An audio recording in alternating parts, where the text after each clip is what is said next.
വീട്ടിൽ തയ്യാറാക്കിയെടുക്കുന്ന ready to കുക്കായിട്ടുള്ള ചപ്പാത്തി എങ്ങനെ ഒരു മാസം വരെ ഫ്രിഡ്ജിൽ കേടാകാണ്ട് സൂക്ഷിക്കാം. അതുപോലെ തന്നെ ഒരേ സമയം ഒരു 10 ചപ്പാത്തിയോളം എങ്ങനെ ചുട്ടെടുക്കാം. രാവിലെ നമ്മൾ റെഡിയാക്കിയ ചപ്പാത്തി വൈകിട്ട് വരെ അങ്ങനെ സോഫ്റ്റ് ആയിട്ട് കിട്ടും. ഇങ്ങനെ കുറേ കാര്യങ്ങൾ ചേർത്തിട്ടുള്ളതാണ് കേട്ടോ നമ്മുടെ ഇന്നത്തെ വീഡിയോ. അപ്പം സ്കിപ്പ് ചെയ്യാണ്ട് കണ്ടിട്ട് സപ്പോർട്ട് ചെയ്യണേ. ആദ്യം തന്നെ നമുക്ക് നല്ല സോഫ്റ്റ് ആയിട്ടുള്ള ചപ്പാത്തി മാവ് എങ്ങനെയാണ് തയ്യാറാക്കിയെടുക്കുന്നതെന്ന് നോക്കാം. അതിനുവേണ്ടി 2 കപ്പോളം ആട്ട ഒരു പാത്രത്തിൽ ഇട്ട് കൊടുത്തിട്ടുണ്ട്. ഇനി അതിലേക്ക് ആവശ്യത്തിനുള്ള ഉപ്പും മാവ് നല്ല സോഫ്റ്റ് ആയിട്ട് കിട്ടാനായിട്ട് 1 ടേബിൾ സ്പൂണോളം നെയ്യ് ഒഴിച്ച് കൊടുക്കുന്നുണ്ട് കേട്ടോ. നെയ്യ് ഒഴിച്ച് നമ്മൾ കുഴയ്ക്കുകയാണെങ്കിൽ രാവിലെ തയ്യാറാക്കുന്ന ചപ്പാത്തി വൈകിട്ടായാലും നല്ല സോഫ്റ്റ് ആയിട്ട് കിട്ടും. ഇതിന് എല്ലാം നല്ലപോലെ കൈ ഉപയോഗിച്ചൊന്ന് മിക്സ് ചെയ്തെടുക്കണം. ഈവനായിട്ട് മിക്സ് ചെയ്തെടുത്തതിന് ശേഷം ചപ്പാത്തിയുടെ മാവ് നമ്മൾ കുഴച്ചെടുക്കുന്നത് തണുത്ത വെള്ളത്തിലാണ് കേട്ടോ.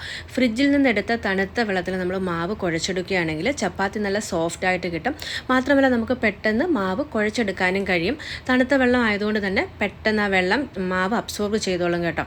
ഇതുപോലെ കുറേശ്ശെ വെള്ളം തളിച്ചു കൊടുത്ത് നല്ലപോലെ നമുക്ക് ചപ്പാത്തിയുടെ മാവ് കുഴച്ചെടുക്കാം. നമ്മുടെ വീഡിയോ കാണുന്ന ആരെങ്കിലും ചപ്പാത്തിയുടെ മാവ് തണുത്ത വെള്ളത്തിൽ കുഴച്ചെടുത്തിട്ടുണ്ടെങ്കിൽ കമൻറ്റ് ചെയ്യാനായിട്ട് മറക്കരുത്. പല രീതിയിൽ ഞാൻ ചപ്പാത്തി ഉണ്ടാക്കി നോക്കിയിട്ടുണ്ട് കേട്ടോ. ചൂട് വെള്ളത്തിൽ അതുപോലെ തന്നെ പാൽ ഉപയോഗിച്ചിട്ട് ഒക്കെ ചപ്പാത്തിയുടെ മാവ് കുഴച്ച് നോക്കിയിട്ടുണ്ട്. പക്ഷേ ഇതുപോലെ തണുത്ത വെള്ളത്തിൽ നമ്മൾ ചപ്പാത്തി മാവ് കുഴച്ചെടുക്കുമ്പം നല്ലൊരു സോഫ്റ്റ്നെസ് ആണ് കേട്ടോ ചപ്പാത്തിക്ക്. രാവിലെ ഉണ്ടാക്കുന്ന ചപ്പാത്തി നമ്മൾ വൈകിട്ടെടുത്താൽ നല്ല സോഫ്റ്റ് ആയിട്ട് നമുക്ക് 2 വിരൽ കൊണ്ട് പിച്ചെടുക്കാൻ കഴിയുന്ന രീതിയിൽ സോഫ്റ്റ് ആയിട്ട് കിട്ടും.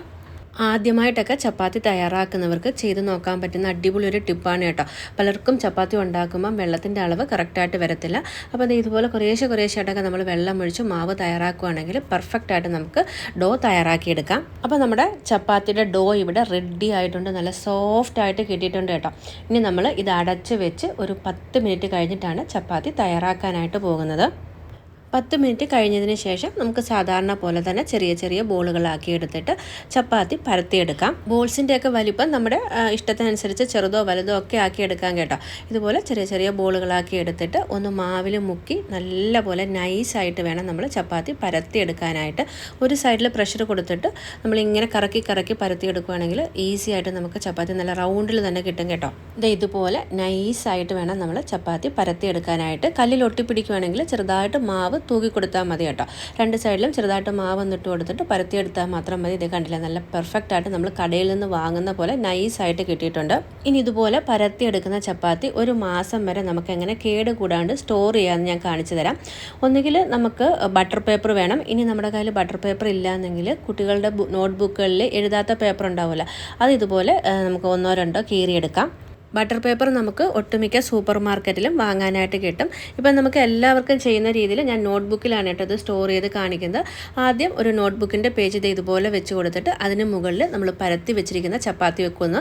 അതിന് മുകളിൽ വീണ്ടും നമ്മളൊരു പേപ്പർ വെച്ച് കൊടുത്ത് അതിന് മുകളിൽ അടുത്ത ചപ്പാത്തി ഇതുപോലെ നമുക്ക് ലെയറായിട്ട് വെച്ചതിന് ശേഷം ഒരു സിപ്പ് ലോക്ക് ബാഗിലാക്കി ഫ്രീസറിൽ സ്റ്റോർ ചെയ്യുകയാണെങ്കിൽ ഒരു മാസം വരെ ഈ ചപ്പാത്തി കേടാകില്ല.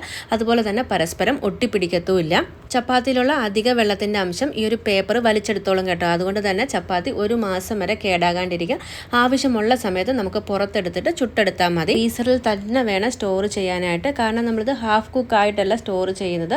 അതുകൊണ്ട് തന്നെ നമ്മൾ ഫ്രീസറിൽ വേണം സ്റ്റോർ ചെയ്യാനായിട്ട്. എയർ ടൈറ്റ് ആയിട്ട് സ്റ്റോർ ചെയ്ത് വെക്കുകയാണെങ്കിൽ ഒരു മാസം വരെ നമുക്ക് കേടാകാണ്ട് ഉപയോഗിക്കാം.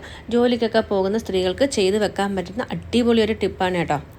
ഇടയിൽ പേപ്പർ വെച്ചിട്ട് നമ്മൾ സ്റ്റോർ ചെയ്യുന്നത് കൊണ്ട് തന്നെ ഒരു ദിവസത്തേക്ക് നമുക്ക് 2-3 ചപ്പാത്തി മതിയെങ്കിൽ ആവശ്യമുള്ളത് എടുത്തിട്ട് വീണ്ടും നമുക്ക് ഈ സിപ്പ് ലോക്ക് ബാഗ് ലോക്ക് ചെയ്തിട്ട് ഫ്രീസറിൽ സ്റ്റോർ ചെയ്യാവുന്നതാണ്.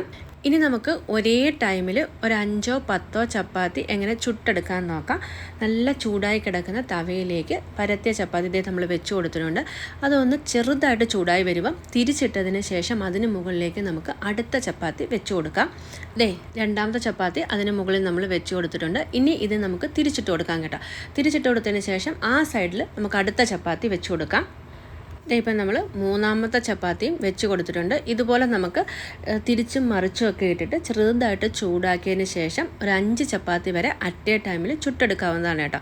അപ്പോൾ ഓരോ സൈഡും ചൂടാകുന്നതിനനുസരിച്ച് നമ്മൾ അതൊന്ന് മാറ്റി കൊടുത്താൽ മതി.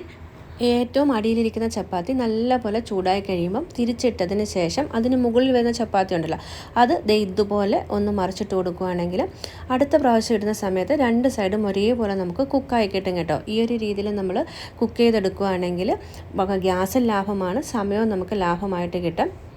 ദേ ഇപ്പം ഏറ്റവും അടിയിലിരുന്ന ചപ്പാത്തിയുടെ 2 സൈഡും നല്ലതുപോലെ കുക്കായിട്ട് വന്നിട്ടുണ്ട്. ഇനി നമുക്കിത് മാറ്റി കൊടുക്കാം.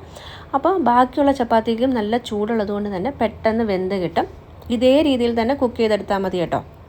4-5 ചപ്പാത്തി ആണെങ്കിൽ ഒരേ സമയം നമ്മൾ കല്ലിലേക്ക് വെച്ച് കൊടുത്തിട്ട് അടിഭാഗം നല്ലപോലെ കുക്ക് ചെയ്ത് വരുന്ന സമയത്ത് അത് ഇതുപോലെ ഒന്ന് തിരിച്ചിട്ട് കൊടുക്കുക. അപ്പോൾ അടുത്ത പ്രാവശ്യം നമ്മൾ ഇത് തിരിച്ചിടുന്ന സമയത്ത് 2 സൈഡും നമുക്ക് വെന്ത് കിട്ടും. ബാക്കിയുള്ള ചപ്പാത്തിക്ക് നല്ല ചൂടുള്ളത് കൊണ്ട് തന്നെ പെട്ടെന്ന് ബാക്കി ചപ്പാത്തി നമുക്ക് കുക്ക് ചെയ്തെടുക്കാനായിട്ട് കഴിയും.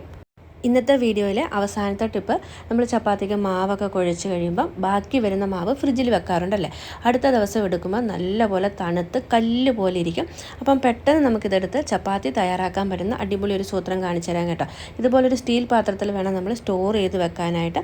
അപ്പോൾ നമ്മൾ പുറത്തെടുത്തതിന് ശേഷം ഒരു തവയിൽ കുറച്ച് വെള്ളം എടുത്ത് ചൂടായി വരുമ്പം നമ്മൾ ഫ്രിഡ്ജിൽ നിന്ന് എടുത്തിരിക്കുന്ന ആ ഒരു ചപ്പാത്തി വെച്ച പാത്രം ഉണ്ടല്ലോ, ഈ ചൂടുവെള്ളത്തിലേക്ക് വെച്ച് കൊടുക്കുകയാണെങ്കിൽ 5 മിനിറ്റിനുള്ളിൽ നമ്മുടെ മാവ് നല്ല സോഫ്റ്റ് ആയിട്ട് കിട്ടും കേട്ടോ. പെട്ടെന്നൊക്കെ ഫ്രിഡ്ജിൽ നിന്ന് ചപ്പാത്തിയുടെ ഡോ എടുത്തിട്ട് തയ്യാറാക്കണമെങ്കിൽ ചെയ്യാൻ പറ്റുന്ന അടിപൊളി ഒരു സൂത്രമാണ് കേട്ടോ.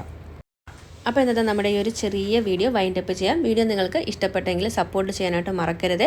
അതിനായിട്ടൊന്ന് സബ്സ്ക്രൈബ് ചെയ്യാനും തൊട്ടടുത്ത് കാണുന്ന ബെല്ലൈക്കൻ എനേബിൾ ചെയ്യാനും മറക്കില്ലല്ലോ. മാത്രമല്ല വീഡിയോ നമ്മുടെ ഫ്രണ്ട്സിനും ഫാമിലിക്കും എല്ലാം അയച്ചു കൊടുത്തോളൂ. അടിപൊളിയായിട്ടുള്ള ടിപ്പുകളാണ്, നമ്മുടെ ഡെയിലി ലൈഫിന് എന്തായാലും ഉപയോഗപ്രദമായിട്ടുള്ളവയാണ്.